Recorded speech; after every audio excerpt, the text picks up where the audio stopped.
Hey guys, तो आज हम लोग बात करने वाले हैं दो सबसे पावरफुल वेपन्स के बारे में कि इन दोनों में से कौन सबसे ज़्यादा स्ट्रॉन्ग है, म्योनिर या फिर स्टॉर्म ब्रेकर। तो गाइस आज हम इन्हीं दोनों का कंपैरिजन करेंगे, इनके पावर और एबिलिटीज़ को स्टडी करके देखते हैं कौन सा ज़्यादा पावरफुल निकलता है। तो चलिए गाइस वीडियो को बिना किसी तरीके स्टार्ट करते हैं। तो गाइस हम बात करेंगे दोनों का ओरिजिन के ऊपर भी। तो गाइस पहले बात करते हैं म्योनिर के ओरिजिन के ऊपर। तो गाइस म्योनिर का जो कोई खास ओरिजिन तो मूवी में नहीं दिखाया गया है, पर एक कॉमिक एक्यूरेट हो सकता है। जैसे ऑडिन ने नेडावेलर के बोनो से कहा था कि म्योनिर को बनाओ, तो उन्होंने हार्ट ऑफ डाइंग स्टार्स की मदद से उनके पावर्स से उसकी एनर्जी से म्योनिर को बनाया था उरु मेटल से। गाइस उरु मेटल जो कि एसगार्ड का सबसे टफेस्ट मेटल कहा जाता है, उससे बनाया था। और उसके बाद फिर ऑडिन ने अपने इंचेंटमेंट से इसे और भी बढ़िया बनाया। उन्होंने ये इंचेंटमेंट डाला था कि इसे कोई और इंसान जो वर्दी ना हो इसे पावर को प्रोसेस ना कर पाए, जो वर्दी हो सिर्फ वही थॉर्स की पावर्स को यूज़ कर पाएगा।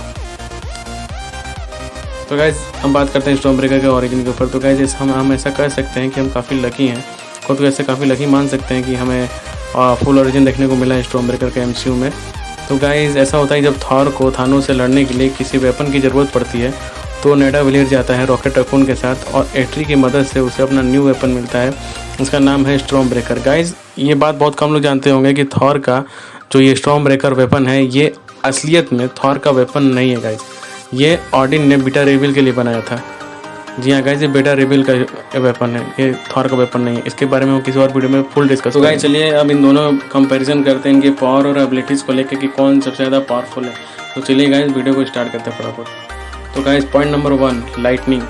गाइस दोनों ही वेपन कैपेबल है लाइटनिंग पावर्स के लिए और थॉर की पावर्स को बढ़ाने के लिए। लाइटनिंग पावर्स एनर्जी ब्लास्ट भी करती हैं, तो ये सिमिलर है इन दोनों वेपन्स में कि वो दोनों लाइटनिंग के पावर्स को यूज़ कर सकते हैं। ये दोनों कुछ अलग नहीं है, दोनों में ये सिमिलर है। तो गाइस जब बात करते हैं दूसरे पॉइंट के बारे में तो है एन्चेंटमेंट। सो गाइस जैसा कि आप सभी जानते हैं कि म्योनिर को एन्चेंट किया गया था ऑडिन के द्वारा, जो कि कोई भी वर्दी होगा उसके हाथ में ये म्योनिर जाएगा और उसे थॉर की सारी पावर देगा और वही इसे उठा पाएगा।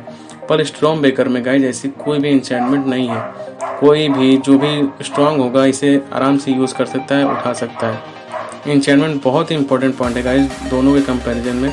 तो यहाँ तो म्योनिर ही भारी नज़र आता है। गाइस तीसरा पॉइंट है वेपन समाउनिंग। गाइस हमने हमेशा ये देखा है कि जब भी थॉर म्योनिर को समाउन करता है, हाथ उठाता है, तो म्योनिर कितना भी दूर हो वो उसके पास तुरंत आ जाता है। ऐसा सेम स्टॉर्म ब्रेकर के साथ भी है, पर म्योनिर को वही अपने पास बुला सकता है जो उसके लिए वर्दी होगा। तो ये कहना गलत नहीं होगा कि जो गाइस म्योनिर के लिए वर्दी होगा वो स्टॉर्म ब्रेकर को भी अपने पास बुला सकता है। इसका प्रूफ के लिए आपने एंड गेम तो देखा ही होगा गाइस।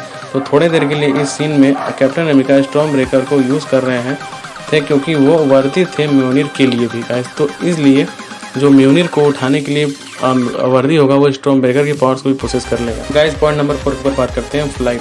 गाइस म्योनिर और स्टॉर्म ब्रेकर दोनों ही थॉर को उड़ने की एबिलिटीज़ देते हैं।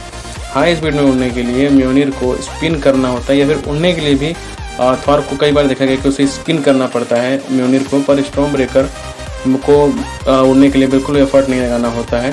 तो गाइस जब आप ये सीन देखेंगे तो ये सीन में थॉर को उड़ने के लिए ज़्यादा एफर्ट नहीं लगाना पड़ रहा है, वो बस जिधर उसको उड़ना है बस उधर वो अपने स्टॉर्म ब्रेकर को पॉइंट करता है और उसी दिशा में उड़ने लगता है।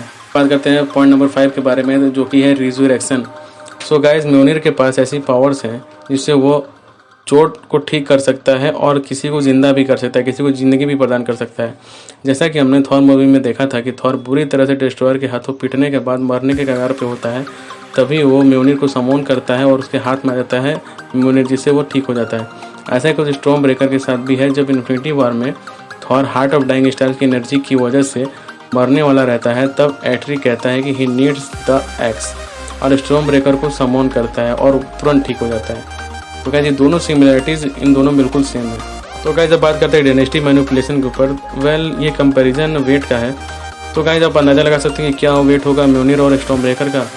तो आइए हम आपको बताते हैं कि म्योनिर का अप्रोक्सीमेट कितना है। तो गाइस म्योनिर का अप्रोक्सीमेट है 42.3 LBS, यानी लगभग 19.187 किलोग्राम।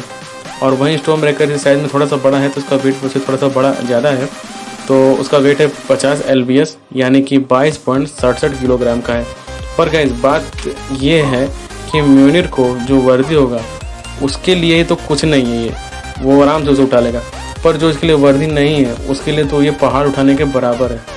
स्टॉर्म ब्रेकर में गाइस यही कि एन्चेंटमेंट नहीं है तो इसे कोई उठा सकता है। स्टॉर्म ब्रेकर में बस यही एक प्रॉब्लम है। इस 7वें पॉइंट के बारे में जो कि फिजिकल ऑगमेंटेशन। गाइस म्योनिर फिजिकल स्ट्रेंथ और एबिलिटीज़ को भी काफ़ी बढ़ाता है। इसका एग्जांपल हमने एंड गेम में देखा जब स्टीव रॉजर्स ने थानोस के छक्के छुड़ा दिए और उसके ऊपर काफ़ी हावी होते हुए भी नजर आए। और वहीं हमने स्टॉर्म ब्रेकर को भी देखा कि उसने थॉर की एबिलिटीज़ और पावर्स को कितना बढ़ाया जब वो वकांडा में एंट्री करता है और थानोस के ऊपर हमला करता है। जब थानोस अपने पूरे इन्फिनिटी स्टोन के पावर के साथ उसके ऊपर हमला करता है, फिर भी जो उसका स्टॉर्म ब्रेकर होता है उसकी पावर्स को काटते हुए उसके सीने में जाके धंस जाता है। तो गाइस हम समझ सकते हैं कि स्टॉर्म ब्रेकर ने भी कितना ज़्यादा पावर्स दिया है उसको, जो कि थानोस को घुटने टेकने पर मजबूर कर देता है। तो यहाँ भी इन दोनों के पावर्स बहुत ज़्यादा सिमिलर है। दोनों ही पावर्स बहुत ज़्यादा प्रदान करते हैं जिनके पास भी ये होता है। जब बात करते हैं 8वें पॉइंट के बारे में, तो 8वां पॉइंट है समोनिंग बायोफ्रोस्ट। गाइस म्योनिर जो है वो बायोफ्रोस्ट ओपन नहीं कर सकता है। ये एबिलिटी सिर्फ स्टॉर्म ब्रेकर में ही है। जैसा एट्री ने कहा था कि स्टॉर्म ब्रेकर की मदद से तुम बायोफ्रोस्ट खोल के सभी 9 डंस में ट्रैवल कर सकते हो, वो विदिन ए सेकेंड।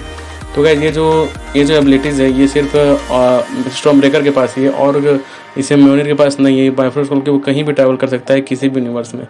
तो गाइस जब बात करें 9वें पॉइंट के बारे में, तो 9वां पॉइंट है क्लॉथिंग जनरेशन। गाइस म्योनिर कैजुअल लुक को तुरंत कॉम्बैट अटायर में चेंज कर सकता है, कि जैसा हमने थॉर रैग्नारोक की सीन में देखा कि किस तरह से थॉर का लुक पूरी तरह से चेंज हो गया और कॉम्बैट अटायर में बदल गया। अभी तक तो स्टॉर्म ब्रेकर का ऐसा कुछ करते नहीं देखा गया, हो सकता है फ्यूचर में हमें देखने को मिले। जब बात करें 10वें और आखिरी पॉइंट के बारे में, तो वो है ability to cut through. So guys ये वो पॉइंट है जहाँ स्टॉर्म ब्रेकर पावरफुल साबित होता है म्योनिर से, क्योंकि म्योनिर एक हैमर है। इसकी मदद से थॉर नॉकआउट कर सकता है किसी को भी, पर स्टॉर्म ब्रेकर एक एक्स है, कुल्हाड़ी है भाई, जो कि उससे भी ज़्यादा डेडली और किलर साबित होता है। ये वो वेपन है जिससे किसी को भी तुरंत ख़त्म किया जा सकता है, क्योंकि ये किसी की भी चीज़ को काट सकता है, चाहे वो थानोस का सर ही क्यों ना, जैसे कि उसने एंड गेम में किया भी था। तो गाइस जब आते हैं इन दोनों कंक्लूजन के ऊपर, तो गाइस इन दोनों के जो भी कंपैरिजन हमने कराए हैं उससे यही साबित होता है कि इन दोनों में बहुत ही ज़्यादा सिमिलैरिटीज़ है, दोनों में बहुत ही कम फ़र्क है, और फ़र्क है भी तो बहुत कम का, 19 और 20 का फ़र्क है इन दोनों के बीच में। पर गाइस अगर बात करें डेथ बैटल्स की, बहुत ही खतरनाक बैटल्स की, जहाँ जान जाने का तक खतरा हो, वहाँ पे अगर हम किसी वेपन्स को यूज़ कर सकते हैं तो वही स्टॉर्म ब्रेकर गाइस। जी हाँ गाइस, स्टॉर्म ब्रेकर बहुत ही पावरफुल साबित होता है, बिकॉज ये अपने दुश्मनों को खड़े खड़े काटने की शक्ति रखता है, और इसीलिए इसे डेडली वेपन भी कहा जाता है। ये बहुत ही डेडली वेपन है गाइस। सो मेरे लिए इस जो दोनों के कंपैरिजन था, इन दोनों में स्टॉर्म ब्रेकर विनर साबित होता है। अगर गाइस आपका कोई और थॉट होगा इस पर तो आप कमेंट में लिखकर जरूर बताइएगा। वीडियो को प्लीज़ लाइक करिए, शेयर करिए, और दोस्तों प्लीज़ शेयर करिए गाइस, और कमेंट करिए। तब के लिए जय हिंद, वंदे मातरम, गुड बाय।